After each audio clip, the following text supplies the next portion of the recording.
Oke, selamat siang Amazon. Siang. Ya, bagaimana kabarnya hari ini? Ada yang tidak masuk? Kenapa? Oh, itu hari tidak jadi.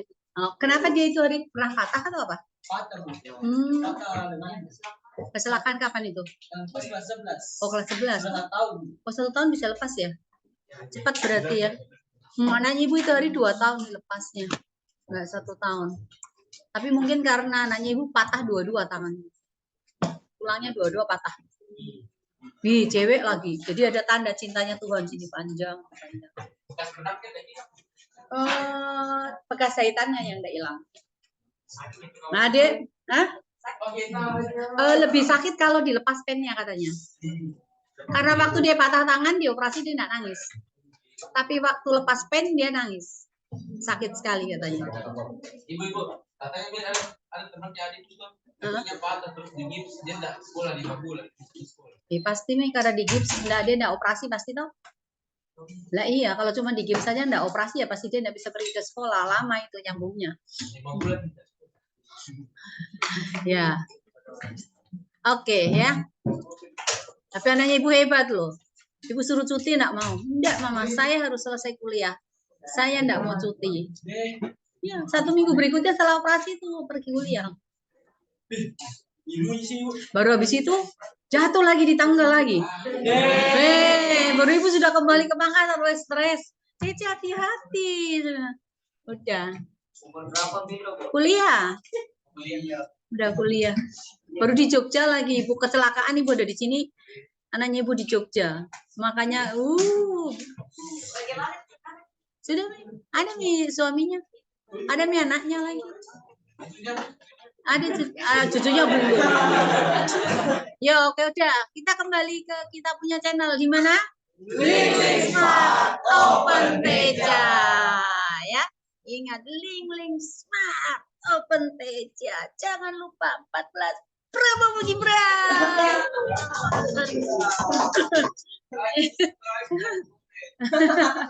Ya, oke. Kita masuk di bab 10 ya. Di atom dan inti atom. Nah, ini yang akan kita pelajari. Di sini ada apa ini? Atom. Bagian paling ini apa? Teori atom. Ya, teori atom. Kita akan belajar mulai dari model atom, Dalton, Thomson, Rutherford, lalu model atom Bohr. Dan setelah Bohr, nanti kita cari tahu tentang apa? Kuantum. Kenapa harus pakai kuantum? Ya. Kemudian di inti atom. Ya, inti atom itu apa-apa saja yang menyusun intinya, kestabilan inti bagaimana, defek massa bagaimana, energi ikat bagaimana. Nah, kita akan memperdalam nanti di defek massa, energi ikat massa di pertemuan berikutnya. Ya, Ibu nggak bahas hari ini, hanya sekedar memberitahu saja ya. Kemudian berikutnya di radioaktivitas kita akan membahas tentang jenis-jenis sinar radioaktif. Peluruhan juga nanti akan kita bahas lebih lanjut lagi di perdalam di pertemuan berikutnya. Kemudian ada detektor radiasi, lalu bahaya radiasi itu seperti apa ya. Di aplikasi ipteknya ini kita akan belajar tentang reaksi fisi dan fusi serta energi yang diperlukan atau dilepaskan. Ini juga akan kita perdalam di pertemuan berikutnya untuk perhitungannya. Kemudian ada radioisotop. Nah, radioisotop ini itu banyak digunakan di dalam dunia industri, kemudian dunia kedokteran, ya dan lain sebagainya. Ya, nah itu manfaatnya apa saja. Oke, itu yang akan kita pelajari. Nah, sekarang kita masuk ke bagian yang pertama yaitu tentang perkembangan teori atom. Pertama itu adalah tentang model atom Dalton. Ini kalian sudah pelajari di SMP ya. Ini Dalton. Yang pertama apa? Coba baca. Ya, dan seterusnya ya. Udah lewatin aja. Nah, ini adalah tabung lucutan gas yang digunakan oleh Dalton untuk melakukan sebuah percobaannya ya. Jadi dari hasil percobaan yang dilakukan oleh Dalton dengan menggunakan tabung lucutan yang pompa keluar udaranya supaya tekanannya menjadi sangat kecil sampai di 0,01 mm Hg ya. Hg itu lambang dari raksa. Ada yang tahu apa artinya 0,01 mm Hg? SMP harusnya tahu. Tabung Torricelli panjangnya berapa? 76 cm Hg itu untuk menentukan tekanan udara di permukaan air laut. Apa artinya itu? Ada yang ingat rumusnya tekanan zat cair? P sama dengan apa? Ya, lupa. Rho kali G kali H. Jadi karena ini menggunakan raksa, berarti rho-nya kita menggunakan rho raksa 13.600 ya. Kilogram per meter pangkat 3. 0,01 mm artinya tingginya atau hanya 0,01 mm. G gravitasi berarti 9,8 meter per sekon kuadrat ya. Nanti dikalikan supaya tekanan 0,01 mm Hg itu bisa dirubah satuan tekanan itu dalam apa? Second enggak? Pascal, Newton per meter persegi ya. Nanti kamu bisa rubah. Nah, tapi kita tidak menuju ke sana ya. Itu materi di kelas 11 sudah ya, sama SMP. Jadi ini hasil dari percobaannya Dalton ya. Nah, akan timbul sinar katoda. Nah, ini partikel-partikel itu terlepas dari katoda menuju ke anoda secara beruntun. Akhirnya membentuk suatu sinar seperti ada kilatan cahaya gitu ya. Seperti ada kilatan cahaya. Nah, partikel apa coba kira-kira yang dilepaskan oleh katoda? Yang bisa jalan-jalan itu partikel yang kita tahu itu apa? Elektron. Berarti yang terlepas dari sini adalah elektron-elektron. Elektron yang ada di kulit yang mana? Paling luar. Ya, ingat ya, hanya elektron yang bisa jalan-jalan ya. Nah, proton dan neutron tidak. Nah, berikutnya ya, muncul ahli berikutnya setelah Dalton yaitu J.J. Thomson. Ya, J.J. Thomson ini menggunakan juga sebuah percobaan dengan menggunakan tabung lucutan juga di sini ya. Tapi tabungnya ini ada di sini ada keping pembeloknya. Jadi dikasihkan medan listrik ya. Dikasihkan medan listrik, kemudian ada partikel juga yang dilepaskan oleh katoda menuju ke anoda. Nah, Thomson itu mendapatkan bahwa nilai dari E per M, E itu adalah muatan elementer atau elektron, dibagi dengan massa itu tidak bergantung pada jenis logamnya, ya, dan juga tidak tergantung pada jenis gas yang ada di dalam tabung. Itu hasil daripada percobaannya Thomson. Didapati bahwa ada kesetaraan energi di sini antara energi potensial listrik dengan energi kinetik. Rumus energi potensial listrik itu apa? Energi listrik. Kalau ada voltase, kemudian ada muatan. Siapa yang suka di ruang VIP? Hah? Belok kanan. Siapa? Pak Vicky, V kali Q. V-nya adalah voltage, Q-nya adalah muatan ya. Nah, di sini muatannya adalah elektron gitu ya. Muatannya adalah elektron, voltasenya ya V tetap. Energi kinetik. Siapa yang ingat rumus energi kinetik?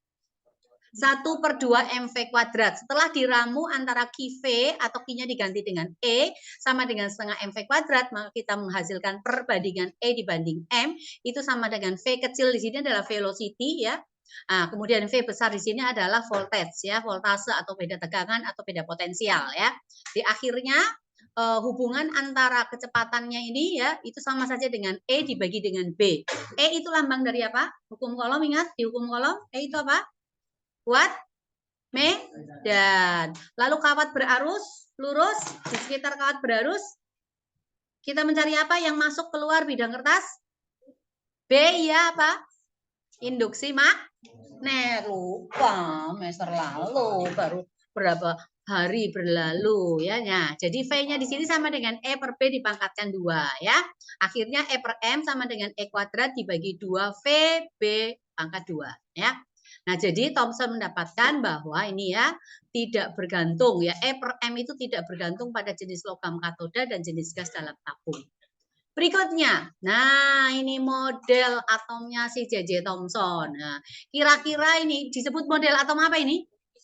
Kenapa yo disebut roti kismis? Menyebar meratanya, memangnya kismis selalu menyebar merata. Loh, kok bisanya roti kismis ini? Ayo, ada diceritakan di buku enggak? Kamu cari di internet ada enggak? Apa? Di internet bilang apa? Lupa bilang apa? Lupa ya. Ingat ceritanya ibu aja. Ibu rekayasa ceritanya. Zaman dulu, udah ada enggak roti yang isinya macam-macam? Seperti sekarang? Belum. Apa? Roti apa? Zaman dulu. Sebelum ada mesin-mesin ditemukan. Waktu zamannya Thomson. Oh, roti pakai telur. Itu kan telurnya ditambahin. Model roti maksudnya. Model atau zaman-zaman dulu waktu orang-orang masih dalam zamannya Abraham, siapa itu semua. Perkebunan mereka kan tuh kebanyakan kan perkebunan apa? Gandum, lalu apa? Yang buah-buahan itu anggur kan. Nah, anggur yang sudah masak-masak atau sudah ranum-ranum, biasa yang bagus-bagus itu mereka ambil untuk bikin apa? No, tidak. Untuk bikin anggur, minuman, bikin wine dan seterusnya. Untuk perjamuan kalau ada pesta kawin atau ada jamuan raja itu pakai minum anggur. Nah, terus sisa anggurnya itu kan tidak dipetik habis kan, masih ada sisa-sisanya yang kecil-kecil gitu ya. Itu kan Tuhan Yesus bilang untuk apa? Kalau udah dipanen mungkin 2 atau 3 kali, berikutnya lagi jangan dipanen lagi, sisakan itu untuk siapa? Bukan untuk burung. Untuk siapa? Ya, untuk orang yang membutuhkan, yang lewat-lewat gitu ya, kehabisan makanan, ada kebun anggur yang udah pernah dipanen, mereka boleh memetik, nggak marah, ya, nggak dimarah. Lalu kalau misalnya tidak ada siapa namanya yang metik-metik itu kan kasihan juga itu anggur-anggur mubazir kan. Mereka petik-petik panen lagi lalu untuk dimakan tidak enak, dibikin minuman juga tidak bagus hasilnya. Lalu mereka dikeringkan supaya awet, akhirnya jadi apa? Kismis. Lah terus mereka bikin roti zaman dulu itu kan rotinya kan bentuknya kan cuma satu gitu, roti bundar kalau bukan roti balok gitu ya. Nah roti bundar itu dimakan nggak ada isinya kan nggak enak kan. Lalu ada kismis nganggur. Coba kasih masuk kismis di situ. Nah, akhirnya kismisnya itu menyebar di seluruh bagian roti. Makanya Thomson kasih tahu dia bahwa ini seperti roti kismis. Begitu ceritanya. Betul tidaknya Ibu nggak tahu, karena ini versinya Ibu gitu loh ya. Supaya lebih gampang dimengerti ya. Ya, jadi seperti itu. Jadi menurut Thomson itu kismisnya itu seperti ini, elektron dengan protonnya, elektron dengan proton muatan positifnya itu menyebar merata di seluruh permukaan roti gitu loh. Seperti kismis yang menyebar di dalam roti yang bentuk bundar itu. Oke? Oke, ya. Nah, sekarang berikutnya. Lalu muncullah seorang ahli yang namanya Robert Millikan. Nah, Robert Millikan ini melakukan sebuah percobaan dengan cara meneteskan minyak. Ini ada semprotan di sini ya. Ini semprotan minyak, diteteskan tetesan minyak di dalam sebuah tabung, di mana di dalam tabung itu ada 2 buah elektroda ini, yang di atas dengan yang di bawah. Ya, ada 2 elektroda. Elektrodanya diberi beda potensial positif dan negatif. Kemudian ada senter di sini, lalu ada teropong. Teropong untuk mengamati, senternya ya ini untuk supaya kelihatan dengan jelas. Nah, sesuatu yang jatuh atau ada di permukaan bumi itu akan mengalami apa? Mengalami apa? Gravitasi. Berarti ada gaya gravitasi. Gaya gravitasi itu rumusnya apa? W sama dengan apa? M dikalikan dengan G, gaya gravitasi, atau F sama dengan mg ya boleh, nggak apa-apa. Nah kemudian kalau ada muatan berada di beda potensial, itu dia berarti mengalami gaya listrik. Gaya listrik atau itu kan apa? Q dikalikan dengan E kan, ya gaya listrik itu Q dikalikan E. Nah besarnya gaya listrik dan gaya gravitasi. Setelah diamati ternyata sampainya itu nanti dia diam di suatu tempat di tengah-tengah sini. Diam. Itu kalau sudah diam, ada gaya listrik, ada gravitasi. Kalau dia diam berarti posisinya dalam keadaan keseimbangan ya. Nah, itu artinya apa? Besarnya gaya listrik sama saja dengan besarnya berat partikel tersebut. Nah, jadi QE sama dengan mg. Nah, Q-nya itu bukan cuma satu muatan, tapi Millikan bilang ini sama dengan ada berapa kalinya muatan elementer. Jadi itu hari belum dikasih nama elektron. Itu hari baru dikatakan muatan elementer. Makanya diberi nama N kali E. N itu adalah banyaknya muatan elementer. E-nya itu adalah muatan elementer dikalikan dengan E sama dengan mg. Jadi untuk mencari banyaknya muatan elementer ini, berarti kita membandingkan antara massa dan gravitasi dibagi dengan kuat medannya berapa ya. Nah, seperti itu. Ini Robert Millikan. Selanjutnya ya, dari Millikan punya percobaan ya pada tetes minyak ini itu mengambil kesimpulan. Yang pertama apa kesimpulannya? Tidak pernah ditemukan ya.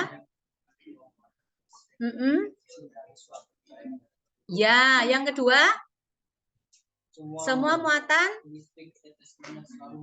kelipatan bulat dari muatan elementer yang kita namakan dengan E. Selanjutnya E itu dinamakan dengan elektron. muatan elementernya. Nah, dari hasil percobaan milikan inilah akhirnya ditemukan atau ditentukan bahwa elektron itu memiliki muatan 1,602 bla bla bla kali 10 pangkat min 19. Jadi dibulatkan menjadi 1,6 kali 10 pangkat min 19. Lalu masanya daripada elektron adalah 9,11 kali 10 pangkat min 31 kg. Ini hasil percobaannya Milikan ya. Ya, Robert Milikan. Nah, berikutnya muncullah ahli berikutnya yang bernama Rutherford. Ya, Rutherford menyempurnakan teorinya daripada si J.J. Thomson ya dengan menganggap juga elektron sudah ada. Nah, si Rutherford ini menggunakan sebuah percobaan ya. Dalam percobaannya dia memakai ada pemancar partikel, kemudian ada lempeng yang terbuat dari emas, lalu ada layar di samping kiri, kemudian ada layar di bagian depannya. Nah, ternyata partikel-partikel yang diluncurkan itu ada yang nembus sampai di layar, tertangkap oleh layar. Tetapi juga ada yang dipantulkan. Ya, ada yang dipantulkan. Nah, partikel yang diluncurkan ini bermuatan positif atau partikel alfa. Jadi, akhirnya Rutherford mengambil kesimpulan bahwa bagian yang paling keras ini ada di dalam atom itu, bagian yang paling keras itu dinamakan dengan inti atom. Kemudian ini yang terus, kenapa ini bisa terus-terus? Berarti ada rongga di antara atom ini, ada tempat yang kosong gitu ya. Nah, itu elektronnya bisa masuk ke sini. Oke. Nah, ini ya. Ini Rutherford menyatakan 3 kesimpulan sebagai berikut. Yang pertama, tanpa dibelokkan, berarti ruang dalam atom emas itu adalah ruang kosong. Lalu yang kedua,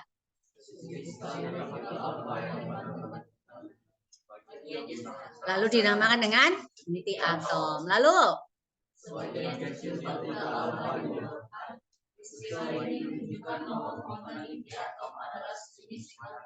ya ditolak kan oleh inti atom, jadi dibelokkan, pergi sana gitu ya, aku nggak butuh kamu gitu ya, pergi saja jauh-jauh gitu.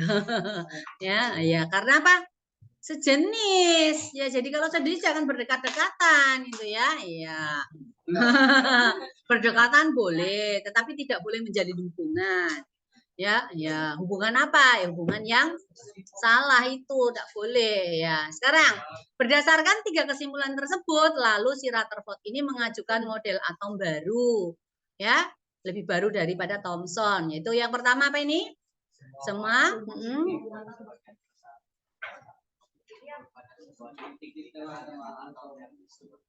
Ya, kedua.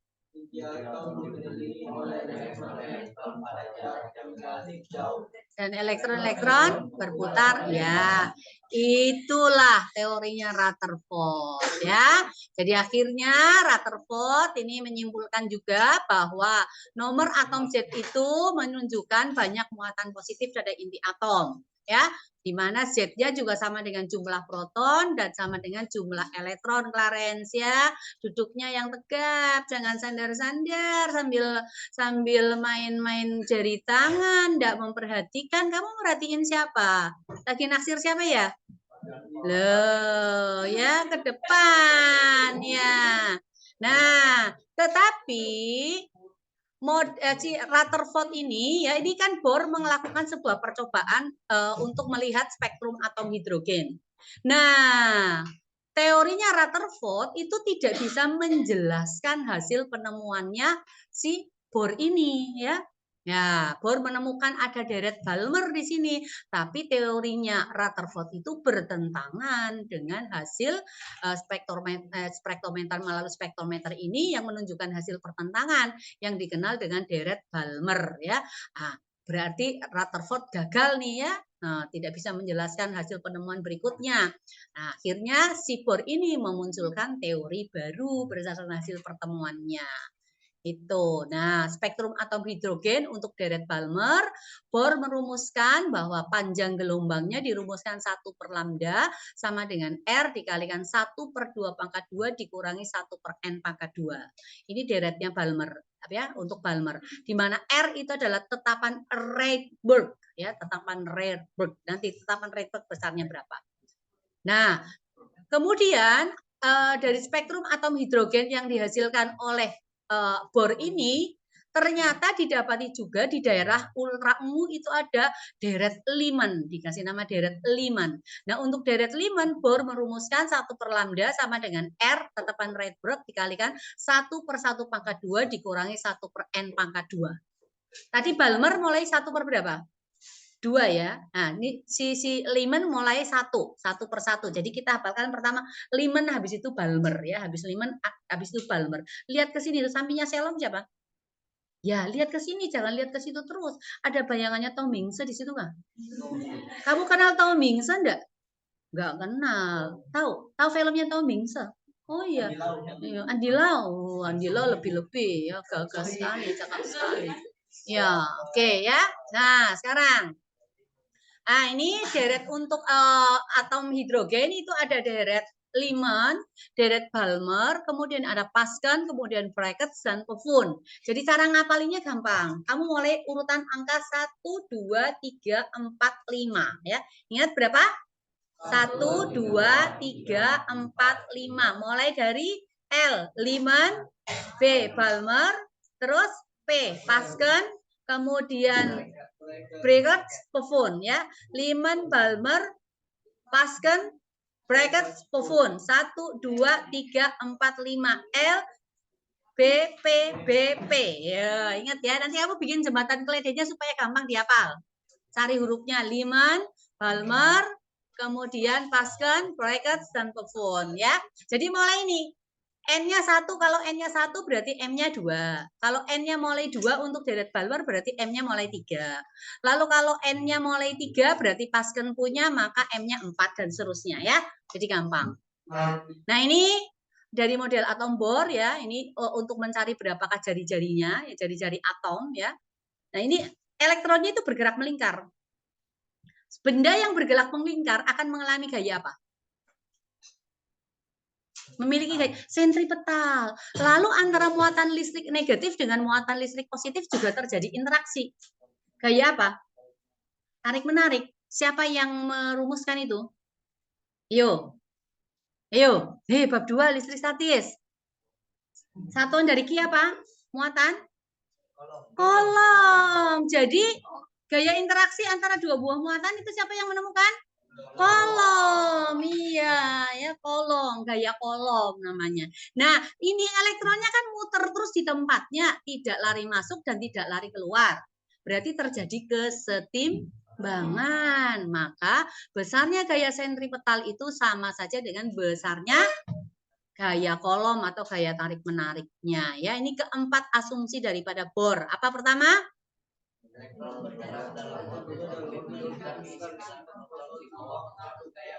Kedua.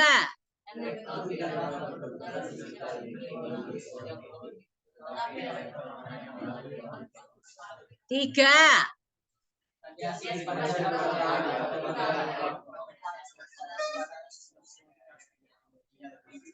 Ya.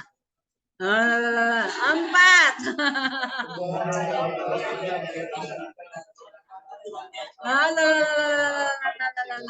Ya.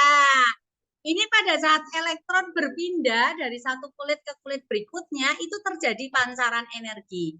Nah, energi yang dipancarkan cahaya atau foton itu seturut dengan di mekanika kuantum efek fotolistrik besarnya E sama dengan apa? H dikalikan dengan F. Hanya di sini adalah tetapan Planck. Tetapan Planck rumusnya berapa? Tepat sama dengan berapa? 6,67 kali 10 pangkat min 34 Joule skon ya, jangan lupa Clarence ya. Nah, sekarang berikutnya lagi ya. Ini ada H dicoret nih. Ada H dicoret. H dicoret itu sama saja dengan H dibagi dengan 2pi ya, ingat ya. H per 2pi. Jadi MVR itu sama dengan N dikalikan dengan H yang dicoret atau H per 2pi. Nah, sekarang ini yang tadi nih ya. Terjadi keseimbangan antara gaya kolom dengan gaya sentripetal. Gaya sentripetal itu adalah mv kuadrat per r. Kemudian gaya kolom itu adalah kaki kuadrat per r kuadrat. Sehingga kita mendapatkan bahwa persamaan energi kinetiknya EK yang sama dengan 1 per 2 mv kuadrat itu sama dengan 1 per 2 KE kuadrat per r. ya, KE² per R. Nah, untuk energi potensialnya EP itu juga sama dengan min KE² per R, sehingga energi total daripada elektron itu adalah energi potensial ditambah energi kinetik adalah minus KE² dibagi dengan 2R, ya. Nah, ini rumus untuk jari-jarinya, ya. Jari-jarinya itu sama saja dengan RKN-nya itu N kuadrat H per 2 pi dipangkatkan 2 dibagi MKE kuadrat. Nggak usah dihafalin ini rumus. Ibu nggak suruh kamu ngapalin. Yang kamu hafalin di sini aja. Masuk langsung di sini. RKN itu sama dengan N kuadrat dikalikan A0. Di mana A0? A0 itu nilai dari H dicoret dikuadratkan dibagi MKE kuadrat. Itu nilainya sama dengan 0,528 angstrom. Angstrom itu 10 pangkat berapa? Ingat loh, 10 pangkat min 10 meter ya, jangan lupa kalau dibuat ke meter, ingat itu ya angstrom. Jadi untuk jari-jarinya. Kemudian berikutnya untuk energinya ini min KE kuadrat dibagi 2A0, ini bisa dicari lagi hasilnya, yaitu sama dengan 13,6 elektron volt. Jadi untuk energinya itu sama dengan min 13,6 per N kuadrat EV. Elektron volt. Kalau ubah ke joule berarti kita kali muatan elektron 1,6 kali 10 pangkat min 19 coulomb ya. Akhirnya jadi EV nanti jadi joule ya. Ini tingkatan energinya mulai dari N sama dengan 1, 2, 3 dan seterusnya ya. Jadi kamu lihat ini. Ini berarti tingkat dasar nih ya energinya. Kemudian berikutnya 3, N-nya sama dengan 2 berarti 13,6 dibagi 2 pangkat 2 dibagi 4 dan seterusnya sampai di tak berhingga ya. Sampai di tak berhingga energi ikatnya makin lama makin jauh makin hilang. Tetapi kalau kekasih kita pergi makin jauh makin rindu, bukan makin sakit ya, makin rindu. Iya. Kalau makin sakit berarti ada yang lainnya lagi tuh ya. Sekarang berikutnya lagi ya. Ini tentang energinya tadi. Jadi ini ingat ya, ini rumusnya. Jadi untuk jari-jari atom tunggal, kemudian energi orbit ion elektron tunggal, kemudian ini deret Balmer sampai dengan deret Buffon ya. Nanti tinggal N-nya mulai 1, 2, 3, 4, 5. Apa pertama, Natali? Yo. Natali deret apa pertama? Nomor 1. Sebut dulu baru boleh keluar. Liman, Balmer, apa? Pasken, Bracket, Buffon. Yo, silakan pergi. Ya, oke ya. Liman, Balmer, Pasken dulu, Bracket, Buffon. Nah, dah. Perhatikan lagi sini. Dari hasil percobaannya Bohr, asumsinya Bohr, lalu dibuktikan oleh Frank dan Hertz. Jadi Frank dan Hertz, jangan tidur. Iya, ya Frank dan Hertz ini membuktikan percobaan membuktikan asumsinya daripada Bohr, punya teorinya Bohr. Ternyata betul ada paket-paket energi ini ya. Jadi anggapan Bohr tentang tingkat-tingkat energi itu dibuktikan oleh Frank dan Hertz melalui suatu percobaan yang dilakukan pada tahun 1914. Siapa ya? Angkomu udah lahir belum? 1914. Belum ya. Papanya ibu udah lahir. Loh kalau ibu sudah lahir berarti ibu sekarang sudah tidak tahu di mana gitu ya. Papanya ibu udah lahir baru umur 4 tahun. Ya, karena papanya ibu 1910 lahir. Ya, ini ada tingkatan-tingkatan energi. Iya, tahun 1910. Tahun 1940 itu papanya ibu udah ada di Cambridge University lagi kuliah. Di Cambridge University loh, zaman tahun itu pergi ke Cambridge ya. Gila. Oh, ibu pas mau naiknya Soeharto. 65 sebelum Gestapo. Jadi waktu Gestapo ibu baru umur 18 hari. Karena ibu lahir tanggal 12. 30 September. Nah, 30 kurang 12 berapa? 18 kan. Jadi ibu baru 18 hari waktu ada G30S PKI itu. Soeharto belum jadi presiden kan? Mondo itu lagi gawat-gawatnya itu, mama stres itu waktu itu, karena kan sampai ke desa-desa itu orang keturunan Tionghoa itu banyak yang ditangkap.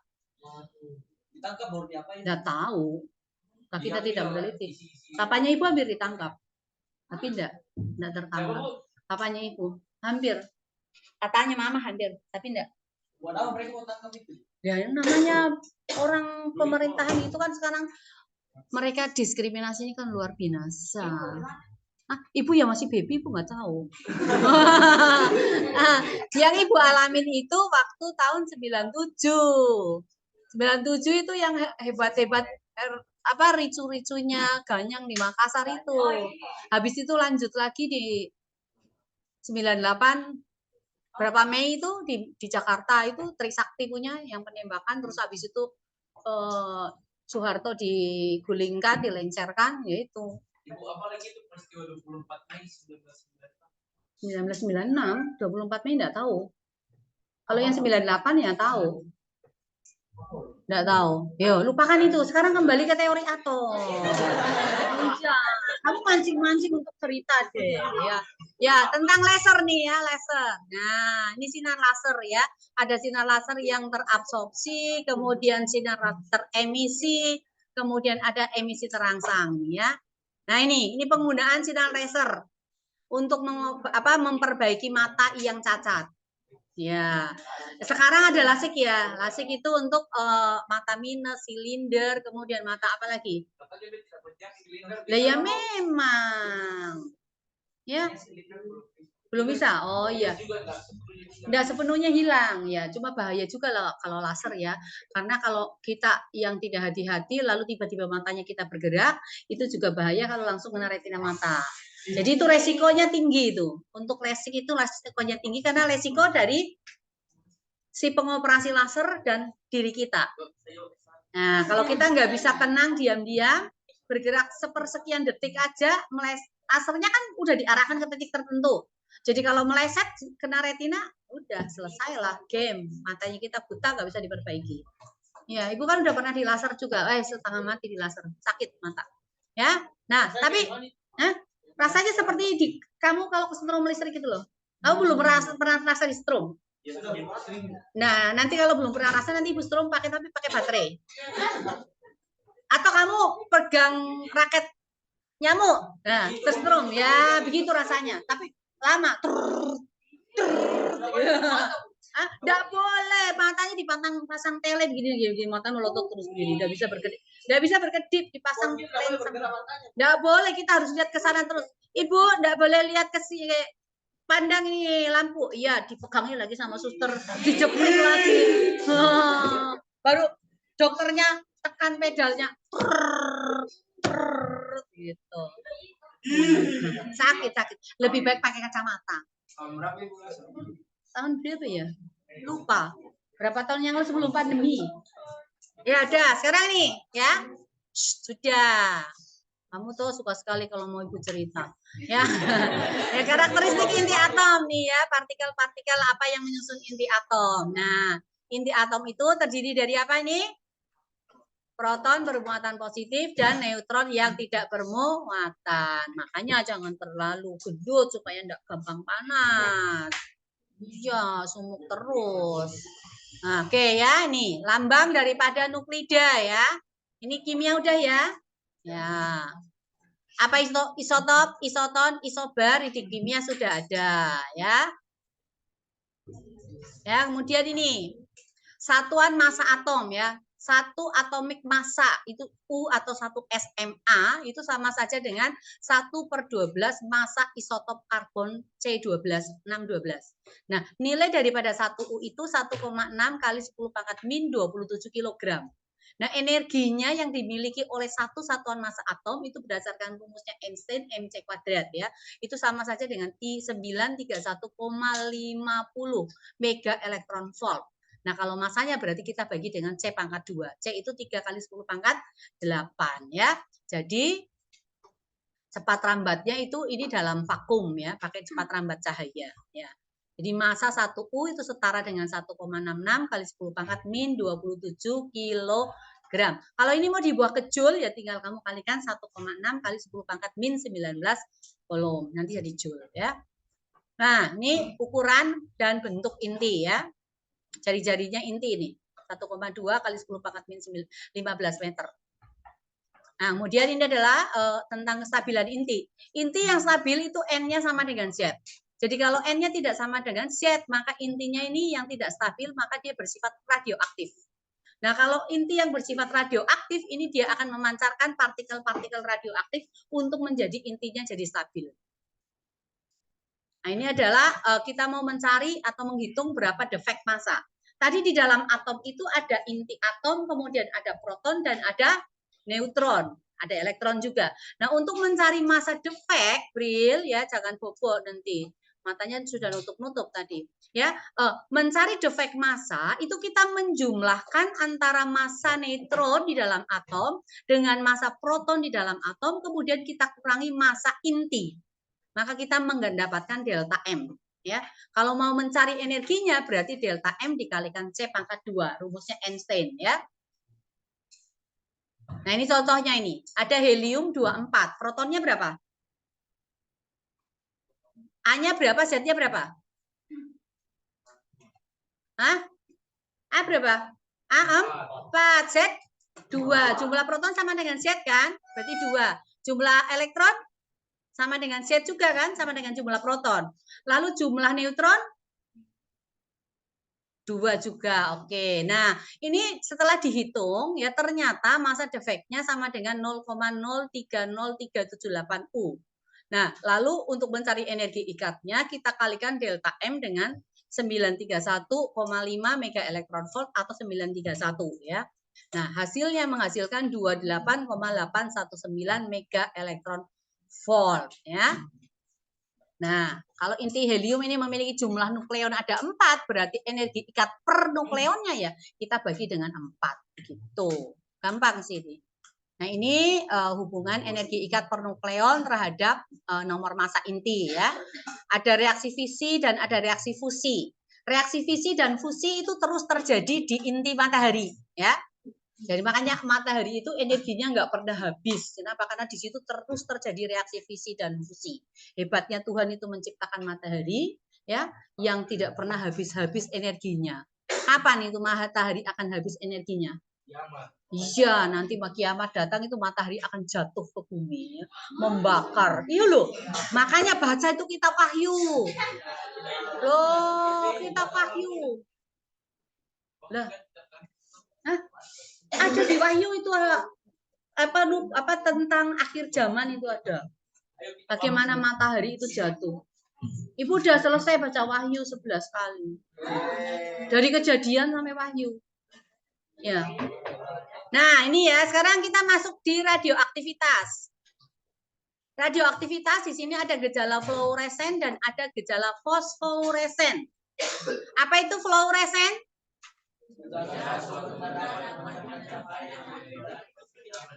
Ya. Ya, sekarang gejala fosforesensi.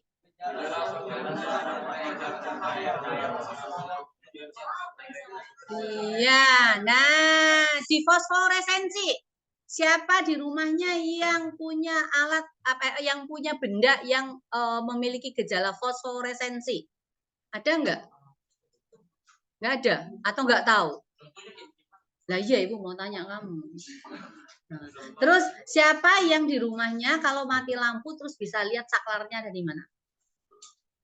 Oh, ada. Di rumahmu ada? Itulah fosforesensi ya. Itu peristiwa fosforesensi itu. Itu saklar lampunya itu ada lapisan florennya ya, ada mengandung fosfornya itu ya. Iya, ini warnanya bukan orange, agak kuning-kuning, hijau-hijau begitulah ya. Nah, itu peristiwa fosforesensi. Mana ini juga? Kalau gelap harusnya ya. Sekarang sudah banyak dilengkapi dengan seperti itu. Saklar-saklar yang baru ya. Ya, jangan nanti enggak kelihatannya di sini. Kamu senangnya mau main-main ini. Payung. Payung. Sudah. Nah, sudah ya. Pemancaran sinar tembus ini ya secara spontan dari inti-inti stabil itu dinamakan dengan radioaktivitas ya. Apa? Setengah mati. Nah, ini nanti kapan-kapan. Nah, sekarang ini untuk sinar-sinar radioaktif ya. Apakah sinar-sinar itu dibelokkan atau tidak oleh medan magnet? Nah, ternyata ada sinar yang dibelokkan dan ada yang tidak dibelokkan. Ini dari radium yang ada di dalam tabung ini kemudian diletakkan dalam kotak timbal. Nah, ini ada partikel-partikel radioaktif yang dipancarkan, yaitu ada partikel alfa, beta, dan gamma. Dan ternyata, Keliani, partikel alfa dan beta itu dibelokkan oleh medan magnet, tetapi partikel gamma itu tidak dibelokkan oleh medan magnet. Nah, ini medan magnetnya itu arahnya keluar bidang kertas. Keluar bidang kertas itu bagaimana? Yuk, ini ya. Ini begini aja. Begini. Ini B, ini alfa, ini gamma. Ini alfa, ini beta, ya. Bukan ini beta, ini beta. Itu Dora, ya. B keluar, ya. B keluar bidang kertas, beta ke kanan. B keluar bidang kertas, alfa ke kanan, beta ke kiri. Jadi gamanya lurus, tidak dibelokkan. Kalau B masuk, maka alfa ke kiri, beta ke kanan, gamma tetap lurus, ya. Ingat ya. B keluar, alfa ke kanan, beta ke kiri, gamma lurus. B masuk, alfa ke kiri, beta ke kanan, gamma lurus, tidak dibelokkan. Iya. Ini bicara alfa, beta, dan gamma, kamu bicara sigma. Sigma itu kan jumlah. Loh. Sigma Amazon berapa? 35. Ya. Ya. Ya. Nah, ini loh. Si Geiger-Müller nih ya menemukan pencacah Geiger-Müller, pencacah radioaktif ya.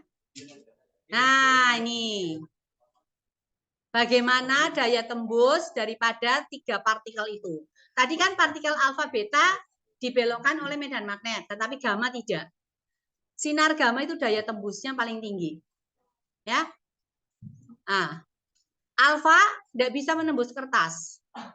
Beta menembus. Lapisan aluminium tidak bisa ditembus kalau lapisan aluminiumnya 3 mm.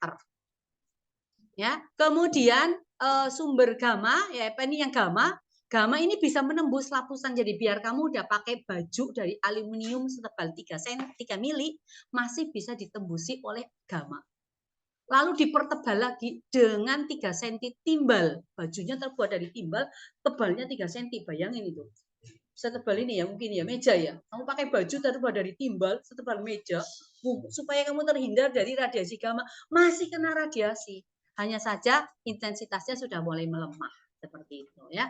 Makanya bahaya sekali itu kalau mau rongsen apa semua ya. Jangan terlalu sering rongsen. Kalau nggak perlu jangan dirongsen, itu aja. Nah, nih ya, ini radioaktif ya. Mengapa inti itu meluruh? Supaya inti itu menjadi stabil. Kalau dia sudah stabil dia tidak akan meluruh lagi. Nah, ini proses peluruhannya ya, ada yang meluruh alfa, kemudian ada memancarkan elektron, ada positron, ada penangkapan elektron dan juga ada pemancaran gamma ya. Ini tetap berlaku hukum kekekalan massa ya. Jumlah sebelum reaksi antara A dan Z itu harus sama. Ya, ini tentang peluruhan ya. Tentang peluruhan nanti kita perhitungannya akan kita bahas lebih lanjut ya. A ini di sini adalah aktivitasnya, kemudian N itu adalah jumlah atomnya, kemudian lambda itu adalah tetapan peluruhannya ya. Jumlah atom yang tersisa. Kalau yang mula-mula itu adalah N0. Jadi dirumuskan bahwa N itu yang tersisa itu sama dengan N0 dikalikan E pangkat minus lambda dikalikan T. Di mana lambda itu adalah tetapan peluruhan ya. Tetapan peluruhannya.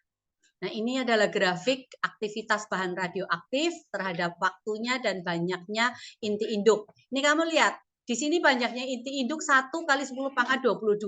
Lalu setelah berumur 5.730 tahun, intinya menjadi 0,5 kali 10 pangkat 22. 1 menjadi 0,5, sisa berapa? 0,5 setengah. Berarti ya itu jadi sama saja separuh. Separuh. Jadi makanya dikatakan waktu paruh. Waktu paruh itu waktu yang diperlukan untuk menjadi setengah mula-mula gitu ya. Ya, seperti itu. Nah, ini untuk mencari aktivitasnya sama, Ji. A sama dengan A0 kali E pangkat minus lambda kali T. Ya. Nah, ini. Rumusan waktu paruh T setengah sama dengan ln 2 dibagi dengan lambda atau 0,693 per lambda. Kamu nggak usah ngapalin yang di depan ini, nggak apa-apa ya. Setengah mati pakai E pangkat sekian, ini harus hitung pakai kalkulator. Nah, pakai ini aja nanti ya. N sama dengan 1/2 pangkat eta dikalikan N0 atau N0 kali 1/2 pangkat eta. Di mana etanya sama dengan T dibagi T setengah. T itu adalah umur ya. T ini umur. Ini umur, lalu ini waktu paruhnya.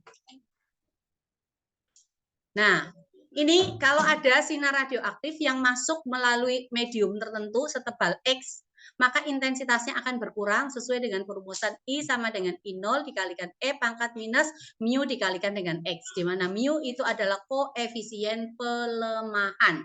Jadi benda ini itu melemahkan intensitasnya supaya intensitasnya menjadi lebih kecil. Jadi efeknya nggak terlalu berbahaya. Satuan daripada dosis serapan, kemudian di satu rad itu apa? Dosis serapan itu radiasi ya, didefinisikan sebagai banyak energi radiasi ya yang diserap oleh materi persatuan massa ya. Satu radian itu setara dengan 10 pangkat min 2 joule per kilogram. Ini GY dibaca bukan G ya. G ya, bukan G ya. G tidak boleh melanggar kebenaran firman Tuhan ya. Tuhan menciptakan hanya laki-laki dan perempuan. Jadi yang bisa bersatu itu hanya laki-laki dan perempuan ya. Perempuan dengan perempuan tidak bisa, laki-laki dengan laki-laki tidak bisa, cuma dunia bisa gitu ya. Ya jangan ikut dunia, ikutlah Tuhan Yesus supaya selamat sampai di surga ya. Ya. Satu G ingat ya, satu G bukan satu G ya, satu G itu sama dengan 1 joule per kilogram atau sama dengan 100 radian ya.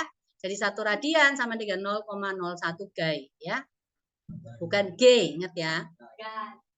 Nah, dosis serapan itu dinyatakan dalam SV ya. Itu sama saja dengan D ya, dikalikan dengan Q-nya ini ya. Ini detektornya, ini detektor Geiger-Müller. Ya.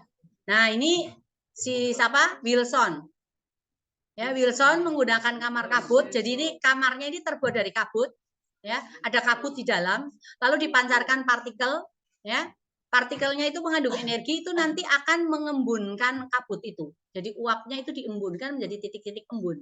Nah, jejak yang ditimbulkan oleh partikel alfa itu bentuknya seperti ini, beta seperti ini, dan gamma seperti ini. Ya, jadi yang paling kacau itu gamma. Ya, kuat sekali dia. Ya, kuat sekali. Nah, ini adalah rangkuman mengenai detektor radiasi. Ya, prinsip kerjanya, kemudian detektornya, lalu keterangannya. Jadi ini untuk ionisasi gas, apa dan lain sebagainya. Kemudian ini adalah pencemaran radiasi yang terjadi di permukaan bumi. Diakibatkan oleh beberapa ya, ada yang oleh sinar kosmik, kemudian ada juga panas bumi, lalu ada bahan bangunan dan lain sebagainya ya. Diperkirakan angka kematian itu 5.000 sampai 20.000 dari 40.000 kasus kanker paru-paru setiap tahun akibat polusi radon. Loh, itu data tahun berapa? Sekarang udah tambah lagi. Ya. Nah, ini akibat daripada radiasi. Kalau kita terkena radiasi, itu ada minimal 1 sel DNA-nya kita rusak. Nah, loh itu ditutupi buku lalu Sleeping Beauty. Buku apa itu enaknya? Jeremia. Ya, loh wajahmu itu imut-imut, manis. Sampai ibu jatuh hati lihat mukamu, baru kamu tidur. Gimana? Ya, jadi ini bahaya sekali. Kalau ini selnya berkembang bebas, maka dia akan menimbulkan kanker lagi. Bisa jadi kanker lagi ya, bisa jadi kanker lagi. Nah, makanya hati-hati ya, hati-hati. Orang yang terkena radiasi itu orang yang sudah kemoterapi kanker ya, sudah TO. Ditutup itu buku. Untuk apa dikasih berdiri? Oh, dipasangi botol aqua lagi supaya nggak jatuh. Tuhan Yesus tolong ampuni saya. Kasihan papa mamamu di rumah kerja, biayain kamu sekolah, kamu malah tidur seperti membodohi gurunya lagi. Dikiranya memperhatikan, malah bodoh. Nggak usah sekolah, ya. Oke ya, jadi itu ya. Nah, itu waktu disinari dengan menggunakan kemoterapi itu bukan cuma sel kansernya aja yang dimatikan, tetapi tetap sel-sel yang hidup itu ada yang ikut rusak. Jadi nanti sekitar 10 sampai 20 tahun yang akan datang kemungkinan bisa timbul kanker yang baru lagi. Iya, jadi tidak menjamin setelah kamu kemoterapi, kemudian ada lagi itu disinar lagi itu akan sembuh total nggak menjamin. Makanya kita harus hidup sehat. Tuhan itu sebetulnya sudah luar biasa loh. Kalau kita ngikutin aturannya Tuhan ya, tidur dengan baik, makan dengan baik secukupnya. Jadi makan itu untuk hidup, bukan hidup untuk makan. Mengelola alam sebaik mungkin itu tidak akan timbul penyakit. Ya, ibu punya kakak ipar itu udah pernah dioperasi kena kanker cervix. Tapi setelah itu sudah sembuh, dinyatakan sembuh sama dokter, sekitar 5 tahun berikutnya ya itu kambuh lagi. Sampai akhirnya nggak bisa disembuhkan dan meninggal. Itu udah kemoterapi berapa puluh kali loh. Ya. Ya. Jadi hati-hati ya. Makanya tergantung kita punya pola hidup. Bisa sembuh.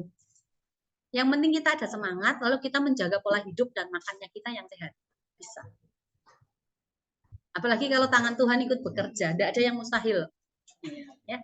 Ada temannya ibu satu yang istrinya penginjil, siapa itu dulu di GKY, ya, anaknya namanya Kial itu, karena ibu pernah ngajar anaknya dan Pak penginjilnya itu dulu sama-sama satu kampus di Salatiga.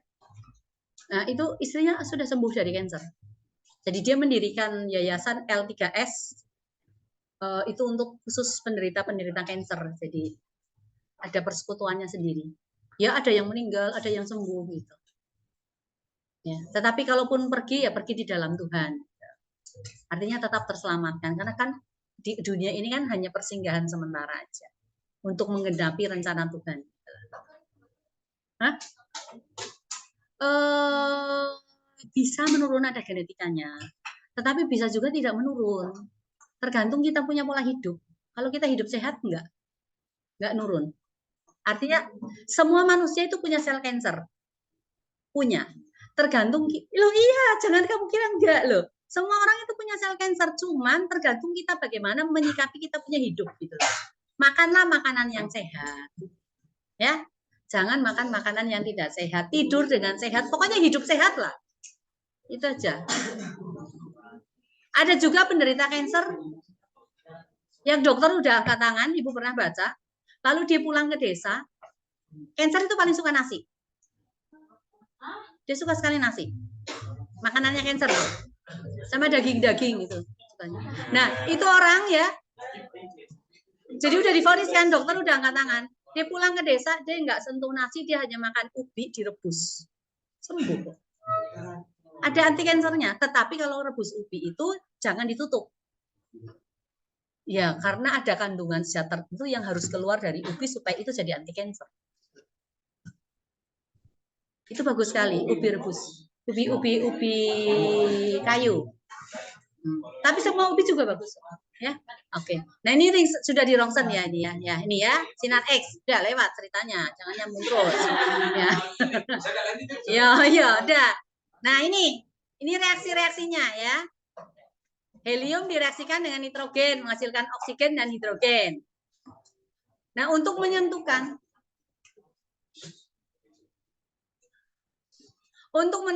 berapa apakah dia menghasilkan energi atau memerlukan energi, ya itu kita menjumlahkan massa reaktan dengan massa produknya. Ya massa reaktan jumlahnya berapa sebelum reaksi dengan massa sesudah reaksi jumlahnya berapa. Kalau ada selisih berarti ada yang diperlukan, ada yang melepaskan. Jika massa reaktan itu lebih besar dari massa produk maka dihasilkan energi atau melepaskan energi. Reaksi yang melepaskan energi, reaksi apa namanya? Kita keluar, berarti mengapa? Kita keluar mengirim barang ke luar negeri. Kita namanya mengapa? Mengekspor. Berarti eksoterm. Ya. Kalau memerlukan energi berarti apa? Endoterm ya, impor ya, masuk ya. Nah, itu tergantung ini masa reaktannya dibandingkan dengan masa produk. Kalau masa reaktan lebih besar dari masa produk, maka ekso. Kita memberi energi. Tetapi kalau masa reaktan lebih kecil daripada masa produk, berarti kita memerlukan energi endoterm ya.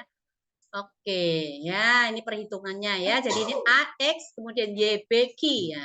Jadi masanya masa A ditambah masa X itu berarti produk reaktan, kemudian dikurangi masa produknya ya. Ini dikalikan dengan 931 mega elektron volt per U ya. Nanti kita akan belajar lebih lagi di situ ya. Ini contohnya ini ya, contohnya ada hidrogen dengan litium menghasilkan 2 partikel helium dan dihasilkan energi. Dicari delta M-nya kemudian kita kalikan 931 menghasilkan 17,3 mega elektron volt. Nah, ini contoh reaksi berantai ya, reaksi berantai ini ya. Dari apa ini? Neutron digabungkan dengan uranium menjadi uranium dan seterusnya ya. Nah, ini neutron dengan uranium 92235 menjadi uranium lagi di radioaktif 292236 lalu terurai lagi menjadi Ba apa Ba? Barium. Kemudian Kr apa? Kripton. Ya, lalu ada juga dilepaskan 3 neutron ya. Ya, oke. Nah, ini contoh reaksi berantai yang tidak terkendali, kemudian ada reaksi fisi ya. Kemudian nanti ini ada detektor reaktor fisi atom ya. Reaktor fisi atom ini bagian-bagiannya seperti ini di reaktor penelitian, kemudian juga ada PLTN pembangkit listrik tenaga nuklir ya. Nah, ini yang bahaya itu pemeliharaannya. Kalau teledor pendinginnya, waduh tiba-tiba airnya mati nggak mengalir, wah, bisa meledak. Kalau udah meledak itu waduh hancur, nggak tahu sampai kapan ya. Molten kenapa? Loh ya, tapi kan tidak pakai nuklir toh. Ya, kalau pakai nuklir itu kayak Chernobyl itu loh. Chernobyl ya loh. Bahaya sekali ya. Nah, ini terjadinya reaksi fusi ya. Inti atom ringan digabung menjadi inti atom berat. Nah, ini contohnya ya. Ini rantai proton-proton yang terjadi di bagian dalam matahari dan bintang-bintang. Ya. Bintang itu kan menghasilkan energi sendiri di dalam ya. Jadi ada reaksi di situ. Kalau nggak percaya, kamu pergi ke matahari sana. Masuk di matahari. Loh, lain itu ya. Nah, ini reaktor fusi nuklir ya. Ada 2 syarat mengendalikan fusi. Ya, nanti kamu baca sendiri. Nah, ini keunggulan dan keamanannya. Nah, ini kegunaan daripada radioisotop ya. Bisa juga sebagai perunut, lalu pemanfaatan radioisotop berdasarkan sifat radiasinya, bisa juga untuk tenaga listrik. Nah, ini contoh unsur-unsur radioaktif yang digunakan dalam dunia medis. Yodium 131 itu untuk gondok, ya, tiroid atau paru-paru. Kemudian ada kronium juga, ini untuk limfa. Selenium, pankreas. Titanium untuk tulang dan paru-paru. Gallium ini untuk getah bening. Nah, selanjutnya C14. Ini gambar dari detektor Muller ya. Untuk mencari kebocoran pipa.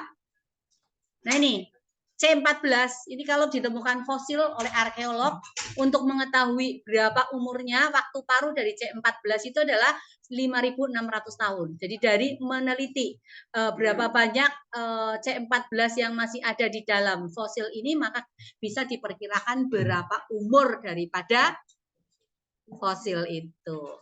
Sampai di sini dulu teman-teman. Sampai jumpa di pertemuan berikutnya. Sekarang buka LKS.